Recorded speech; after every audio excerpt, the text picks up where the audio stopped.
काय सांगणार बुक कशा पद्धतीने आपली तयारी सुरू आहे? आपण बघतो आहे की उमेदवारी अर्ज भरल्यानंतर गेल्या 4-5 दिवसापासून मी सर्व जिल्हाभर दौरा करतो आहे. सर्व महायुतीच्या सर्व नेत्यांना भेटून आणि सर्व नगरसेवकांच्या भेटी घेत असताना अतिशय उत्स्फूर्त असा प्रतिसाद मला त्या ठिकाणी मिळत आहे.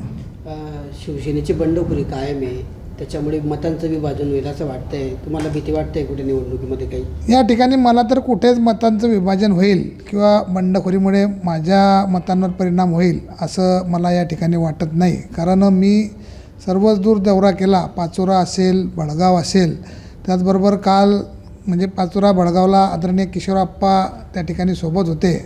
त्यांनी संपूर्ण महायुतीच्या भक्कम मागे राहायचं आश्वासन त्यांनी त्या ठिकाणी दिलेलं आहे. त्याचबरोबर काल धरणगाव असेल किंवा अमळनेर असेल या ठिकाणी सर्व महायुतीच्या नेत्यांच्या माध्यमातून या ठिकाणी आम्ही बैठका घेतल्या आणि सर्व नगरसेवक महायुतीचे जितके नगरसेवक होते तितके सर्व बैठकीला उपस्थित होते.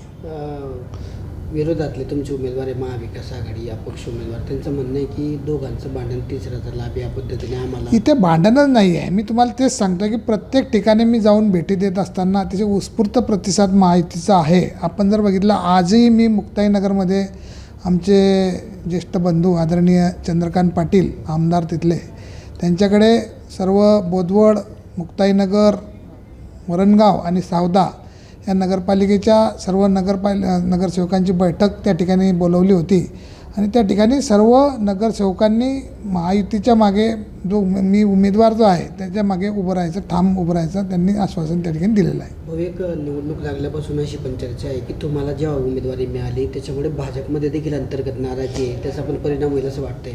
हे बघा, ह्या बातम्या कोण देते कोण पुरवते मला माहिती नाही. आपण बघतात आहे की आमचे नेते आदरणीय गिरीश भाऊ यांच्या मार्गदर्शनाखाली या ठिकाणी सगळीच मंडळी म्हणजे पदाधिकारी असतील, म्हणजे पक्षाचे पदाधिकारी असतील, आमदार असतील, खासदार असतील, सर्वच मंडळी अतिशय हिरिरीने या ठिकाणी सहभाग घेत आहेत आणि सर्व मंडळी ज्याच्या त्याच्या परीने प्रयत्न करत आहेत. असं मला तर कुठे काही वाटत नाही, परंतु आता बातम्या कुठून येतात मला माहिती नाही. अशी पण चर्चा सांगितली जाते की गेल्या विधान परिषदेच्या निवडणुकीत जसं दुसऱ्या पसंतीच्या मतांनी मनीष जैन विजयी झाले होते तसंच या पण निवडणुकीत दुसरा तिसरा पसंतीचा इथेच काही विषय राहणार नाही. मला खूप भरघोस मतांनी मी या ठिकाणी उभं राहणार आहे, निवडून येणार आहे. कारण आपण बघताय की मगाशी ज्या निवडणुका झाल्या त्या निवडणुकीमध्ये महायुतीचे नगरसेवक मोठ्या प्रमाणावर या जिल्हाभरात निवडून आले आहे आणि हे सर्व नगरसेवक माझ्या पाठीमागे भक्कम उभे असल्यामुळे इथे विजय मोठा होणार आहे. तयारीत आमची जोरात चालू आहे. आम्ही तुम्ही याच्या अगोदर आम्ही आता चोपडा जाणार होतो. आमचे बरेचसे गावं झालेले आहे. आम्ही जवळजवळ 450 नगरसेवकापर्यंत आम्ही पोचलेलो आहे. थोडे बाकी आज चोपडा, धरणगाव हे होतं आमचं. आज आम्ही आज तिथे निघालो होतो. कसा प्रतिसाद मिळतोय? प्रतिसाद एकदम जोरात आहे. पण सगळ्या नगरसेवकांचा प्रतिसाद जो आहे अतिउत्तम आहे. दोघं जे आहेत समजा पक्षांमध्ये भानगडी चालू आहे त्यांचा तर वाद मिटतच नाही, तर त्याच्यामुळे आम्हाला नक्की फायदा होणार आहे. अच्छा, तिकडचे काही लोक भेटत आहेत का? बरेचसे. कुठल्या पक्षाचे? दोघे पक्षाचे भेटत आहे. भाजप बी आहे, शिंदे गट बी आहे. सगळ्या पक्षाचे लोक आम्हाला भेटत आहे आणि चांगलं व्यवस्थित हे करता येते की बा चला आम्ही तुम्हाला मदत करू.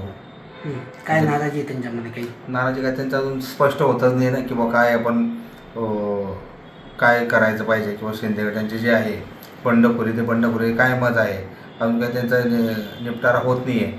त्याच्यामुळे त्याचा आम्हाला फायदा होणार आहे. त्याचा याच्यामध्ये जातीय समीकरण पण आहे समजा, त्याच्यामध्ये लेवा पाटील आहे, गुजरे, जातीय समीकरणाचा याच्यात काही विषय नाही आहे. इलेक्शनमध्ये मतांचं विभाजन होईल असं वाटतं का तुम्हाला? नाही होणार. दोघांचे भानगडीमुळे काही मत, दोघांच्या भानगडीमुळे आमचा तर 100% आमचा विजय होईल. दोघांच्या भानगडीमध्ये तिसऱ्याचा लाभ होईल. चांगला प्रतिसाद मिळतो, जोरात प्रतिसाद मिळतोय.